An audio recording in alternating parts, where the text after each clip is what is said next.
राम राम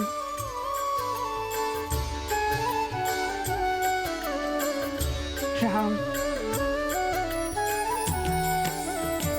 भज मन राम नाम सुखदाई, भज मन राम नाम सुखदाई।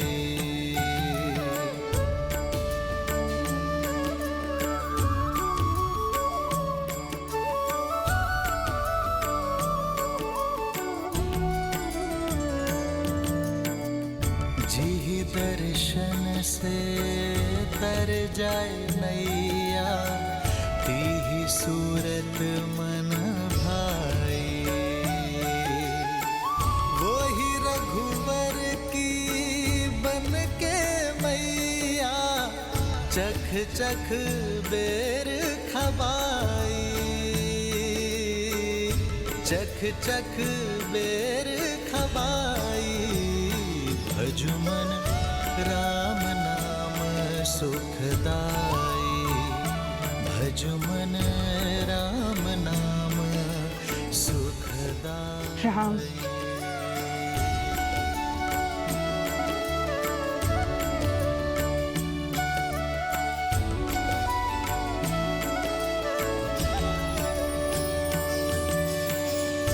मात प्रेम से बड़ा नहीं कछु, धन्य हो शबरी माई।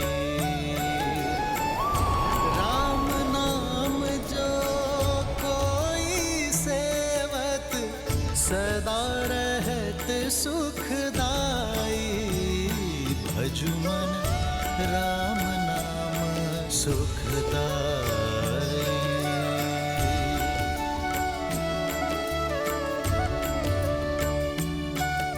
राम राम आएंगे।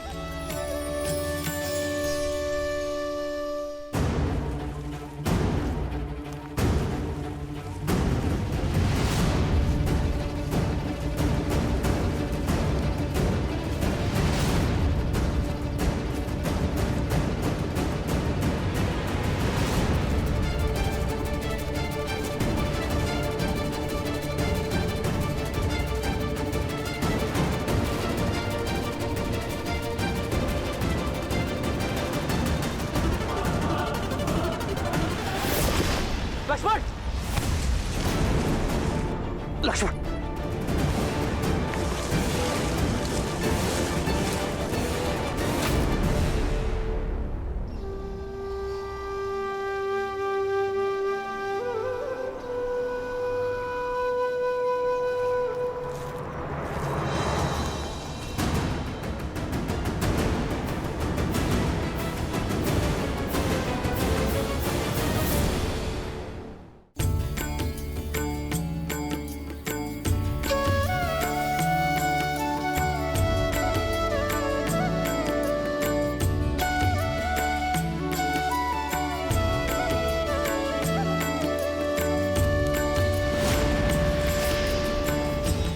ये क्या?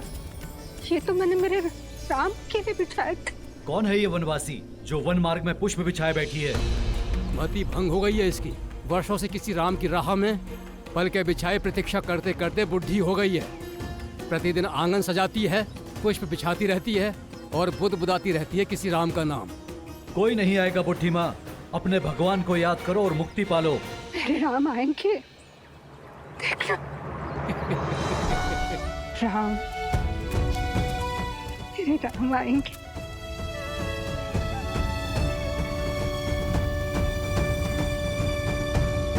प्रतीक्षा में है देवी। देखिए ना, देवी शबरी कैसे श्री राम के लिए प्रतीक्षारत है। सत्य तो यह है कि ये श्री राम गाथा का अत्यंत महत्वपूर्ण पल है। परंतु महादेव, श्री राम से तो कितने ही प्रेम करते हैं, फिर शबरी उनकी यात्रा में इतनी महत्वपूर्ण क्यों? जीवन में हमें दो ही प्रकार के व्यक्ति मिलते हैं। एक वो जो जीवन यात्रा में मिलते हैं, दूसरे वो जो हमारी जीवन यात्रा को दिशा देते हैं।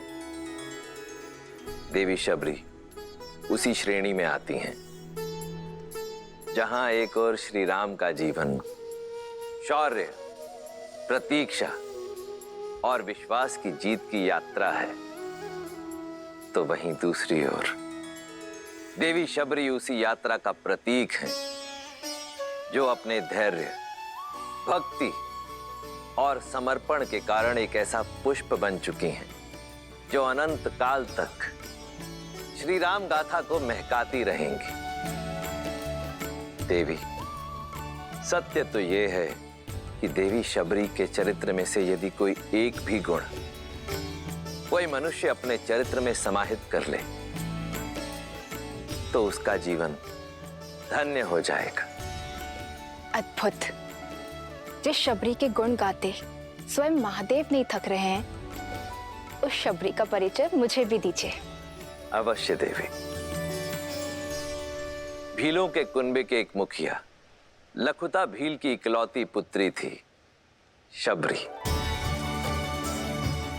भोली, पवित्र, जो भौतिक नहीं मन के सुख चाहती थी। माता पिता ने छोटी आयु में ही शबरी का विवाह निश्चित कर दिया, परंतु शबरी, भक्ति और वैराग्य में लीन शबरी विवाह के बंधन में बंधना स्वीकार नहीं कर पाई। अपने घर परिवार को सदा के लिए छोड़ शबरी पंपा सरोवर के तट पर आ पहुंची।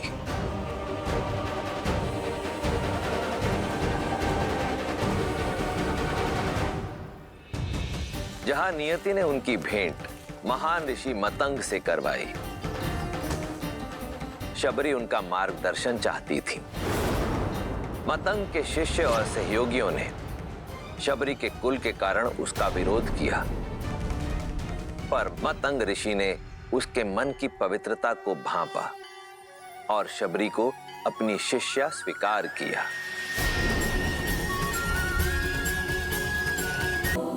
फिर ऋषि मतंग के सानिध्य से आरंभ हुई शबरी की आध्यात्मिक यात्रा, परंतु हर मनुष्य को समय पूरा होने के बाद जाना पड़ता है। ऋषि मतंग के जाने का भी समय आया। इस नश्वर देह का इस संसार में समय पूरा हुआ शबरी। इंद्रदेव मुझे ब्रह्मलोक ले जाने के लिए आए हैं। तुम्हारी सेवा और समर्पण से मैं प्रसन्न हूं। मैं तुम्हें ब्रह्म विद्या सिखाकर अपने साथ ब्रह्मलोक ले जाना चाहता हूं। आचार्य, आपने मुझे इस योग्य समझा। मैं धन्य हुई, किंतु मुझे खेद है कि मैं आपका यह प्रस्ताव स्वीकार नहीं कर सकती। गुरु की भेंट को ठुकराने का कारण? आचार्य, ये मेरा सौभाग्य था कि मुझे आपका आशीष मिला, किंतु मेरे जैसी ऐसी कई वनवासी स्त्रियां हैं जिन्हें ना तो ज्ञान का सानिध्य मिला, ना ही उसे अर्जित करने का कोई माध्यम, और मैं उनके लिए कुछ करना चाहती हूँ। यदि मुक्ति और मोक्ष ही ज्ञान उपलब्धि का माध्यम है, तो मुझे वो ज्ञान और मोक्ष का मार्ग दिखाए जो किसी जात पात, ज्ञान अज्ञान से परे उठकर किसी को मोक्ष दिला दे। आज अंतिम बार मेरा मार्गदर्शन कीजिए आचार्य। मुक्ति के लिए, भगवान को पाने के लिए भक्ति से सुगम कोई अन्य मार्ग नहीं है। यहीं पंपा सरोवर के तट पर कुटिया बनाओ। नारायण जब राम के नाम से मानव अवतार लेंगे, तब तुम्हें खोजते हुए स्वयं तुम्हारी कुटिया में पधारेंगे शबरी। उस दिन से लेकर प्रतिदिन शबरी पूरे धैर्य से अपने श्री राम की बाट जो रही है।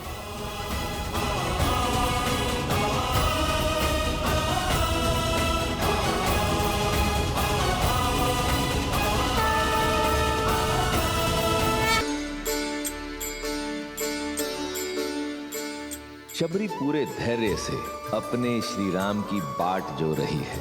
हर दिन उठकर श्री राम के स्वागत की तैयारी करती है। पुष्प, फल क्या कुछ नहीं बटोरती।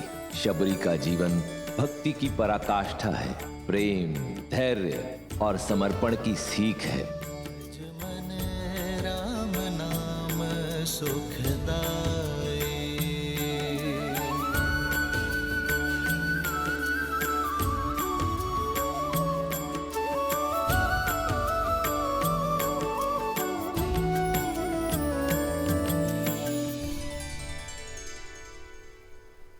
भैया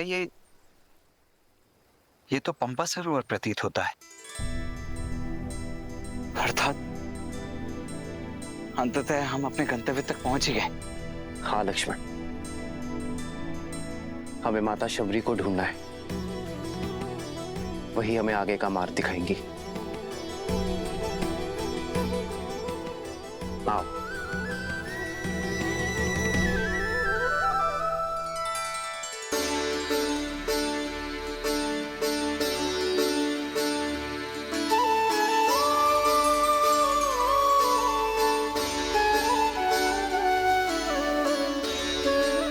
राम, राम, राम।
श्री रामचंद्र कृपालु भजु मन हरण भव भय दारुणम।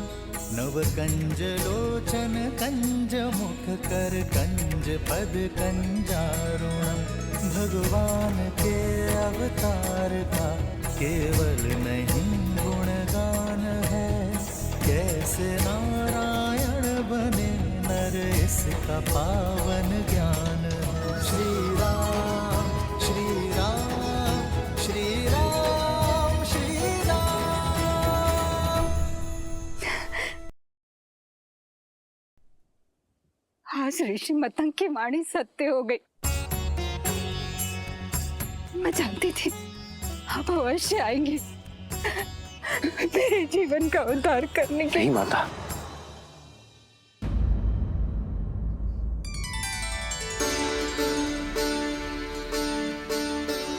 आप मेरे लिए माता समान हैं और माँ पुत्रों के पग नहीं छूती, वो उन्हें आशीष देती है। माता, आपने आपने मुझे माता कहा। जो बरसों अपने पुत्र की प्रतीक्षा करे, जो उसके सत्कार के लिए सदैव तत्पर हो, उसे माता नहीं तो क्या कहूं माता।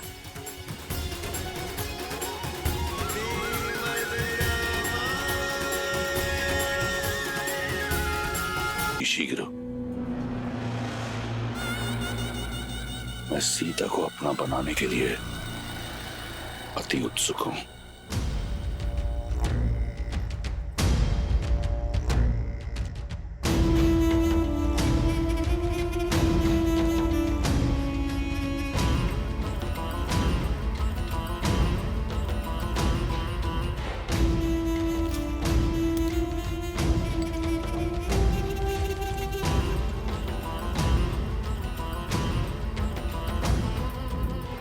ये श्रेष्ठ पोशाक है लंकेश, आपके जीवन के सबसे श्रेष्ठ पल के लिए।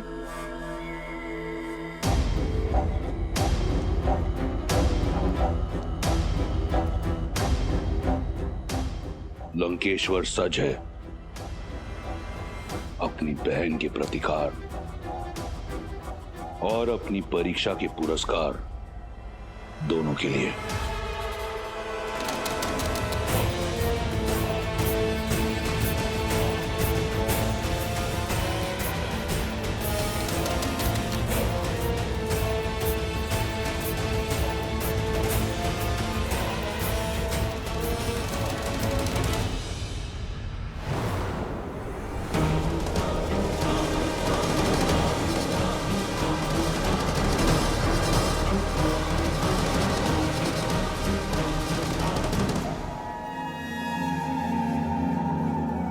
वयम राक्षसम त्रिजटा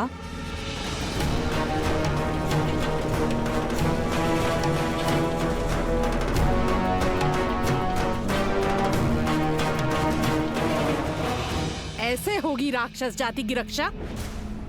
मुझे तुम्हारा अभिवादन नहीं चाहिए, मुझे सीता की स्वीकृति चाहिए।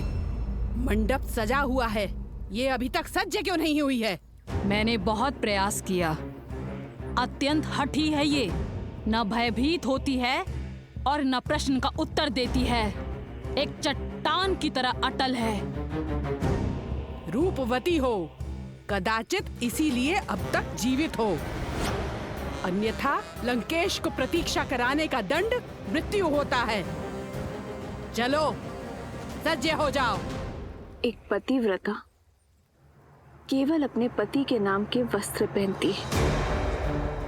मेरा श्रृंगार, मेरा आभूषण, मेरे राम का प्रेम है।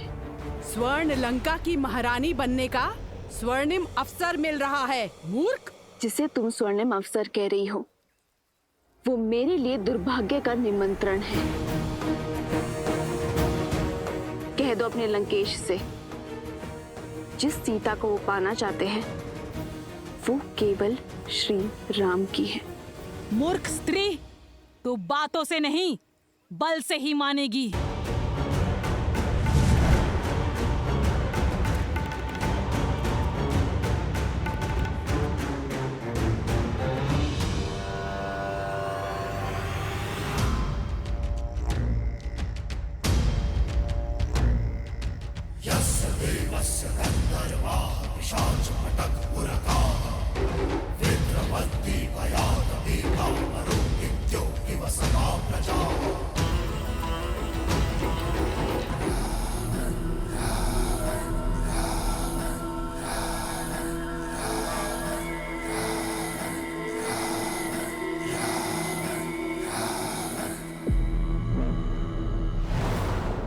कहाँ है मेरी वधू?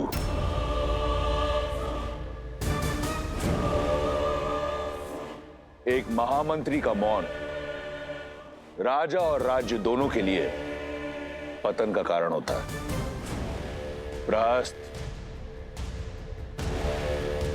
उत्तर दो।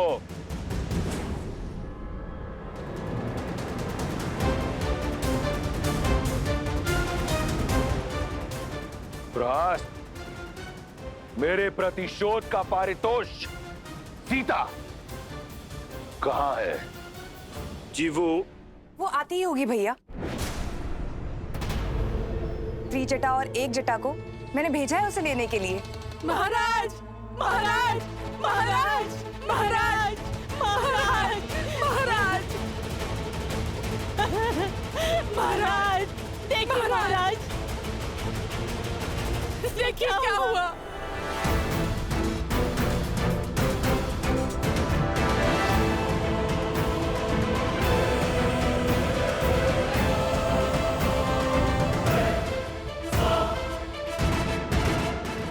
कैसे हुआ ये सब? मैं नहीं जाऊंगी, मैं केवल श्री राम की हूं। अनर्थ मत करो। दया लंकापति नहीं करेंगे। यदि विलंब हुआ तो प्रतीक्षा उन्हें क्रोध दिलाती है। शीघ्र सज्ज हो जाओ। देखो, मंडप तो तुम्हें ले जाना ही है। स्वेच्छा से चलो तो पीड़ा कम होगी, अन्यथा राक्षसों को घसीटने का अभ्यास बहुत है।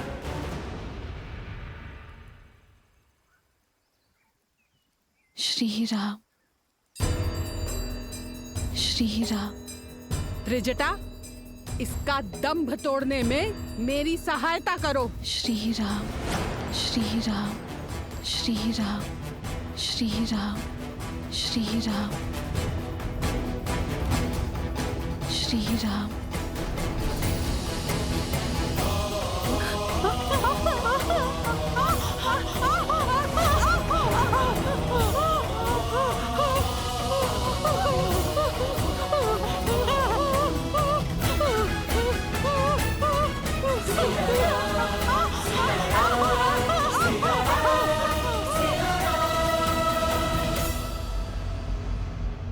महाराज, बलपूर्वक उसे घसीट के लाने का प्रयास कर रहे थे हम।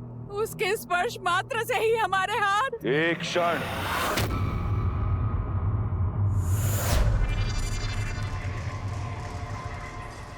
पुनः कहो, क्या किया तुमने? हम बलपूर्वक उसे घसीट के लाने का प्रयास। कौन? अपमान किया है तुमने, अपमान किया है तुमने लंका की भावी महारानी का।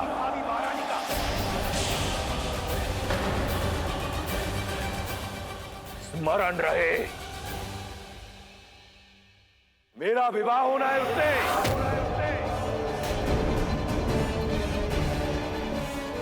लंका की होने वाली महारानी को पशुओं की भांति घसीटा तुमने।